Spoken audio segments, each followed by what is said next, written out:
अस्सलाम वालेकुम नाजरीन, मैं हूं आपका होस्ट, आपका वीर, आपका भाई, आपका किसान चौधरी आज़म और आप देख रहे हैं एग्री किसान पाकिस्तान। दोस्तों कैसे हैं आप? उम्मीद करता हूं अल्लाह पाक के फजलो करम से ठीक ठाक होंगे। तो प्यारे प्यारे भाइयों, आपके साथ आज मैं शेयर करने जा रहा हूं कि जानवरों के लिए जो चारा होता है वो किस तरह काटा जाता है।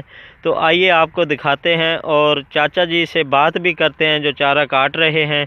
तो लेट्स गो जी।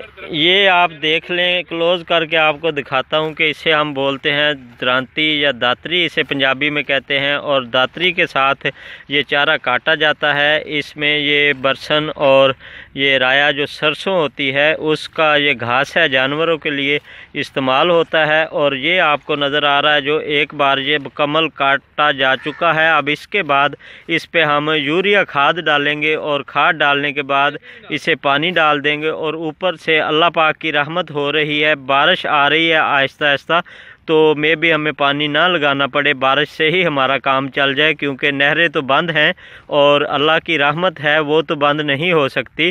तो इसमें आज ये आखिरी दिन का घास था, तो हम इधर आए हुए थे, तो मैंने जी सोचा कि आप दोस्तों के साथ भी शेयर कर दूं। और ये हैं जी मेरे चाचा जी, चाचा रफ़ीक, और ये काट रहे हैं जी घास। और चाचा जी इधर हाथ ला दो ज़रा मेरे नाजरीन नू।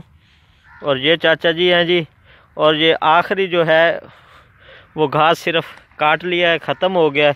और अब हम ना इस चादर में डाल के तो ले जाएंगे और फिर इसके टोके पे कुतर के और जानवरों को डालेंगे। इसी छोटी सी इन्फॉर्मेशन के साथ अपने भाई, अपने वीर, अपने किसान चौधरी आज़म को इजाज़त दीजिए। नेक्स्ट मिलते हैं नेक्स्ट वीडियो में, तब तक के लिए अल्लाह हाफिज़। अस्सलाम वालेकुम रहमतुल्लाहि व बरकातहू।